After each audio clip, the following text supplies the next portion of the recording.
Okay, people, good afternoon. Hope you guys are doing well, although you may not be doing as well after you watch this video. Nevertheless, still got to do my thing, still got to do my job, and the Seattle Seahawks got an injury report today that was not really all that encouraging. I can't say the other side is super encouraging either, but at least things are kind of moving as expected there. The Seattle Seahawks are just getting blow after blow, it feels like. It's not all bad, but there's a lot bad here. So let's go ahead and take a look here.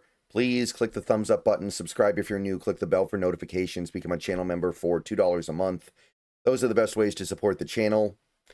And yeah, let's just talk about it. And we're not going to have fun doing it, but it needs to be done. Brady Henderson with the latest and greatest.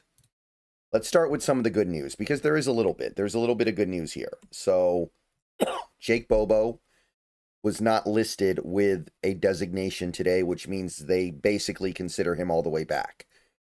At that point, they're basically saying he's totally fine, there's nothing to talk about, and he is as close to 100% as a football player can be.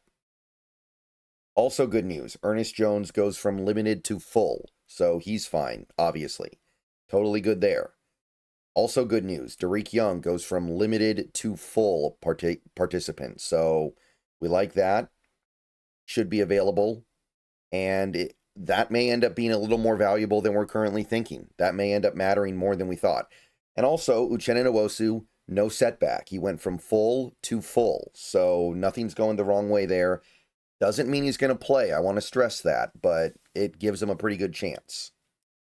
Now, there's also some stuff here that I think we were kind of expecting. Nick Emenwari did not participate. That's not really bad news at this point because we knew there's just no way he's going to play this week, and I think we've all kind of accepted that. But here's what we weren't ready for. Julian Love goes backwards, limited to DNP today. That is really concerning with the groin injury. You know how those can linger. You know how those can be a long-term problem. I don't know how to feel about that other than not good. And we need Julian Love out there, especially with the other injuries to the secondary at the moment. Speaking of which, Devin Witherspoon did not participate again.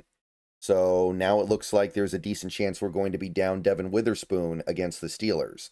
It's time to actually start thinking about that as a possibility if you make it to Thursday and still haven't practiced. And if he does play, what is he going to be able to do? Maybe not as much as he needs to. So could be dicey. And that's not even the end of it. Jarran Reed did not participate today. And look, it could be veteran rest days. Julian Love and Jarran Reed don't need to practice every day. But the fact that they went the wrong way, the fact that they went from limited to a DNP, that is concerning. That definitely has to draw your attention in a negative way as a Seahawks fan right now. This is not what we needed. I know that these aren't our best players on defense, but they are good players and they are valuable pieces that we need if we're going to win these games. The Seahawks do not have a big margin for error this year.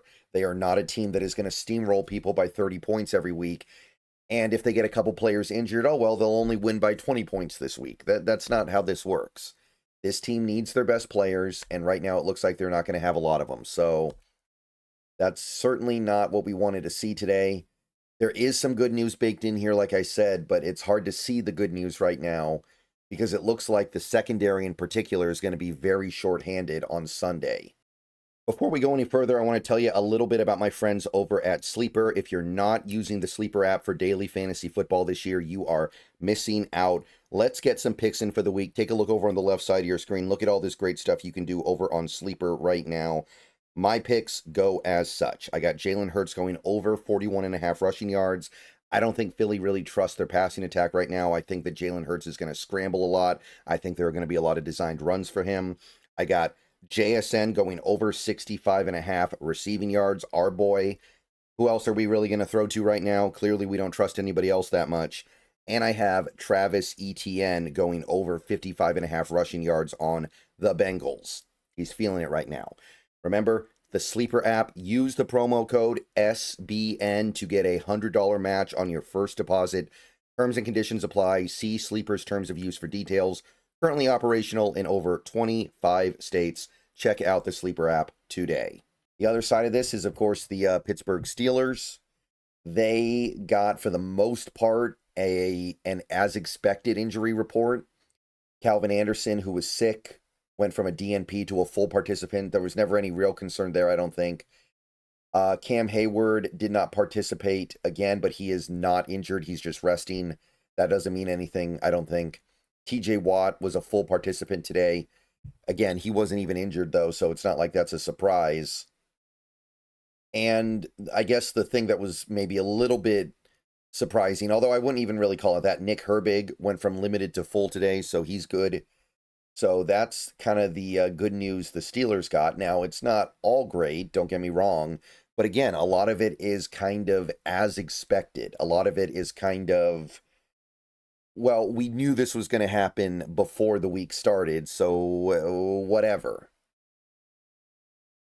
DeShaun Elliott did not participate. The Steelers have already basically said he's not going to play. Derek Harmon did not participate. Again, Steelers have said he's not going to play.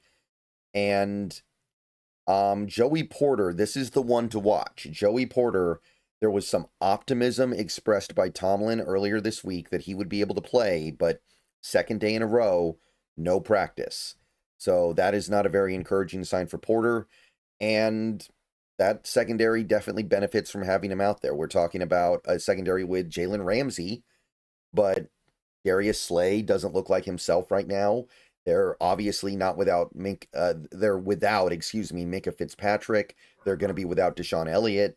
So their secondary has problems too. So they're not going to feel bad for us. They're not going to be feeling like, oh, we got to take it easy on those guys because they got a bunch of injuries in their secondary. No, it's going to be, they got their own issues to deal with. So that's really about it.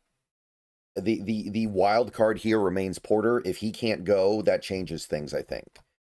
But unfortunately, it's starting to look like there's a real chance we're going to be down Witherspoon, Love, and Eminwari. All three of those guys are basically starters. I know Eminwari isn't a true starter, but as a starting nickel corner in this league, you basically are a starter. So you're going to miss those three guys.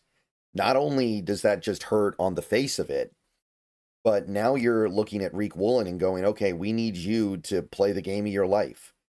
And look, trial by fire, I'm not against it, but he is coming off the worst game of his career. So how can you feel great about that bet right now? How does that make you feel knowing that Woolen is just going to have to be Deion Sanders out there and just completely locked down? Now, obviously, you might say, well, Woolen was going to match up against Metcalf anyway because that's the matchup that makes sense. And there's definitely some truth there. But now, what are the other players doing? Because DK, one thing that he does better than most other players in this league is draw double teams. And now if you're missing Witherspoon and you're missing Love, and by the way, throw Jaron Reed in there as well, you got to wonder, how are we going to make this work? How is this going to come together with all these injuries? And it's only week 2, so I know that it's not a super long list, but this is impactful. And if we get bad news tomorrow, which I'll be here to talk about it either way, it's going to be hard to feel positive about this game. All right. I got at least one more video to post later today. I wasn't able to do pass rush or pass coverage Thursday because the data wasn't out. Technically, all of it isn't out yet still, but we'll be able to put together a video later. So see you guys later. Go Hawks.